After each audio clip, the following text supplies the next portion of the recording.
information. Yeah. We have a question from Ron. He's asking, do you get 100% of your income from your farm, or do you have off-farm jobs?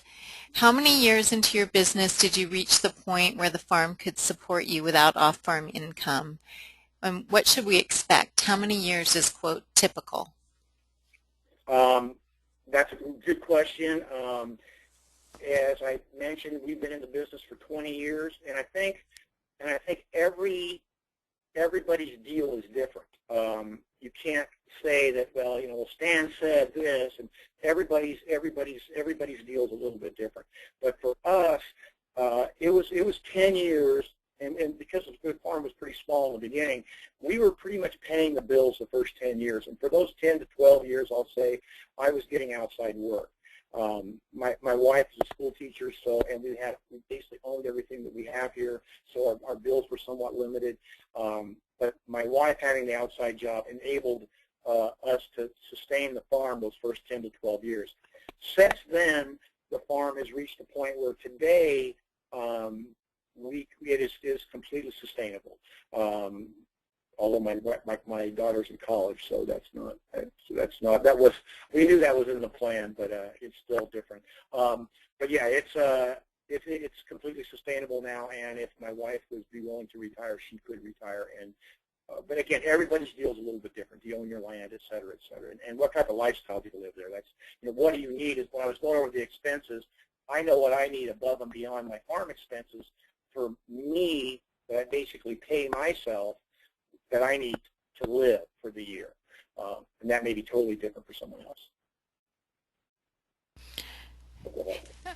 Great, thank you. Ron has a second question. He said, is your U-pick price lower than the farmer's market price, and about how much in percent? We average, this is all going to change, we average a little over, we try to average $3.25 a pound at the farmer's markets.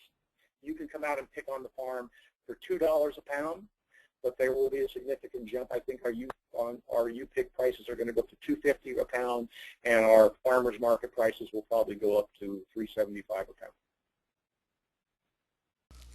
Great, thank you. Barbara wanted to share that she took her kids U-picking at your farm about 15 years ago, and it was a great time for memory making. Well, she needs to come back. Absolutely. 15 years is a long time, right? That can't be sustainable on people coming one time in 15 years. Great. Well, thank you very much, Stan. And if we have any other questions, we'll catch them in the last Q&A period after Ken's talk. Okay. Thanks. Okay, very good. Great. So our third and final speaker for tonight is Ken Hart with University of Idaho Extension. Thank you, Colette, and Cinda. Thank you, Stan. That was a real interesting talk. I've heard you speak a couple of times, and it's you always have a really good grasp on your business and the realities of business. I'd like to come picking, but I've got to travel too far to make that happen, I think. I live in Nez Perce, Idaho, north central Idaho. I work for University of Idaho Extension, and my talk today with you, and I like to think of that we're talking together. So I encourage you all, if you have any questions or comments, please share those with everyone as we go along. I work for University of Idaho Extension. I've worked for Extension nearly 20 years now. It seems like the time has gone so fast. But part of my work is in cereal production, grain production here on the Camas Prairie. Another part of my work is with farm financial management, and I've worked with all sizes and shapes and different types of farms. It's been very enjoyable. I have the mouse. Yep, there we go.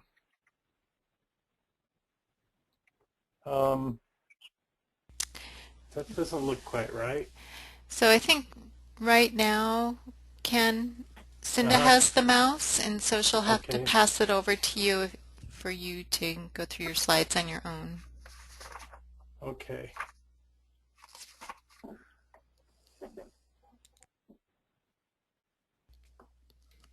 Wow. Okay. Wow, that doesn't look right.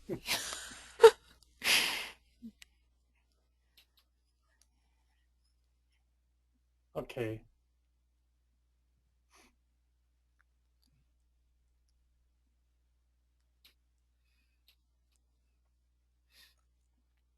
I can do it either way if it's If you want to tell her next slide, then she can just okay. go for We'll you, just do that then. down for you. Okay. Okay, thank you. So I work for University of Idaho Extension, and my wife and I also have a farm in Clearwater County, and we raise hay is the crop we sell right now. We also are involved in a couple government programs, CRP and CSP. It's on you, Ken. It's on me? Okay. Yeah. Or it should be. Let me do it one more time. Okay. Yeah, Ken, it looks, Okay. oh, Cheers. you took okay, it back, Cinda, so you'll have to give it back to him one more time. Okay, there you go. Okay. Sorry. Now, Ken, if you click your mouse, then you can use your page down buttons. Okay, you've got it, Ken. Okay. There we go. Okay, and what I want to talk about today is what financial statements are used on a farm business and what they look like and what their structure and function is. Colette, this doesn't look quite like the one that I sent, but maybe I sent the wrong one. It's possible. So we'll go along with this, and if I stumble a little bit, that's what's going on. These are the 4 financial statements I'm going to talk about today, and these are you know, I spent all day talking about pesticide training. That's maybe slightly drier than this, but many people consider this fairly dry, as Barbara said.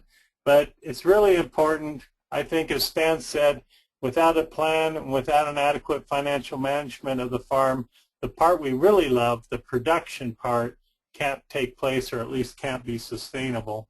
So the 4 financial statements we're going to talk about is the beginning and ending balance sheet, the cash flow statement, or also the statement of cash flows. And it's another form, just rearranging the forms, the items on the cash flow statement. An accrually adjusted income statement, or profit and loss statement, another name for that statement. And then I decided to include the statement of owner equity. Although not as commonly known and not as commonly recommended, it's difficult to explain changes in owner equity without that particular statement.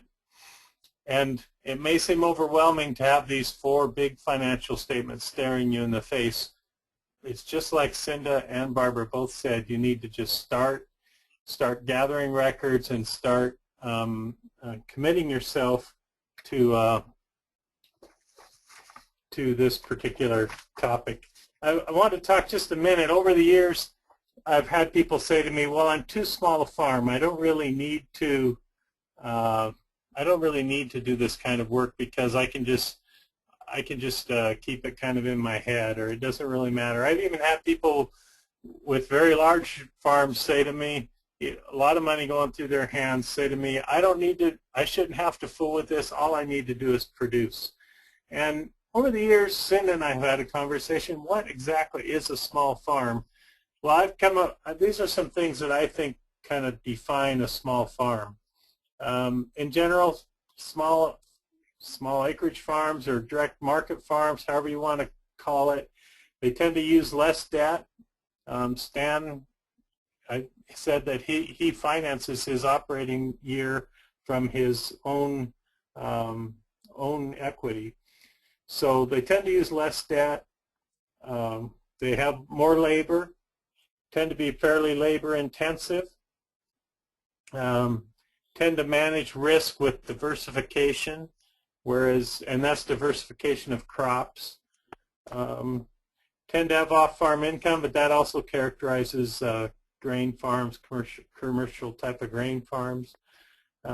Also tend to have be more entrepreneurial.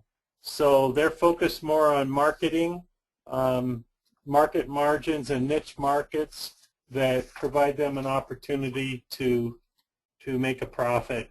And a lot, if you remember, if you've read the textbook, the author of our text focuses on profit, analyzing what he needs in a profitable, for his farm to be profitable, and then kind of works backwards towards what kind of expenses, what kind of crops does he need to grow in order to achieve those goals of profitability on his farm.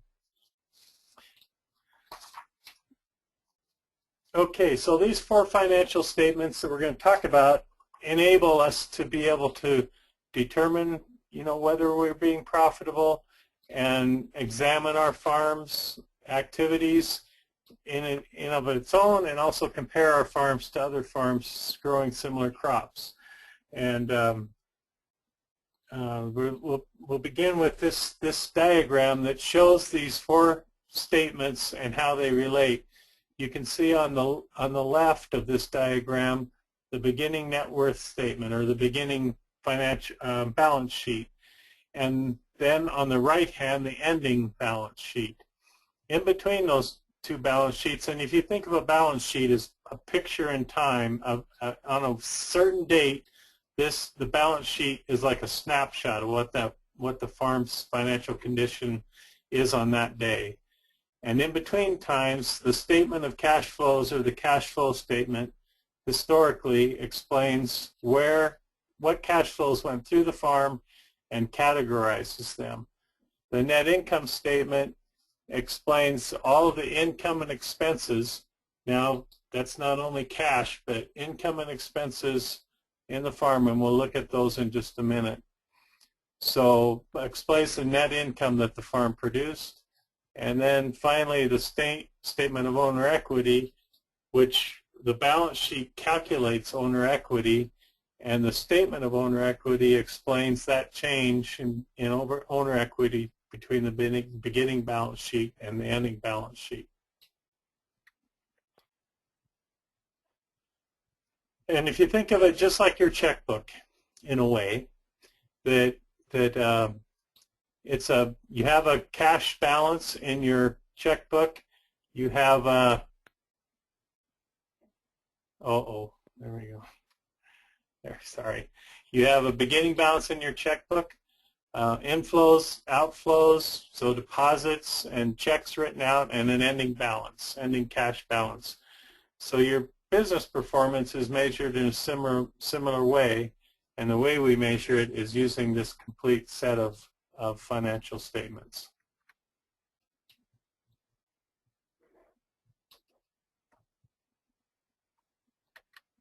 Okay.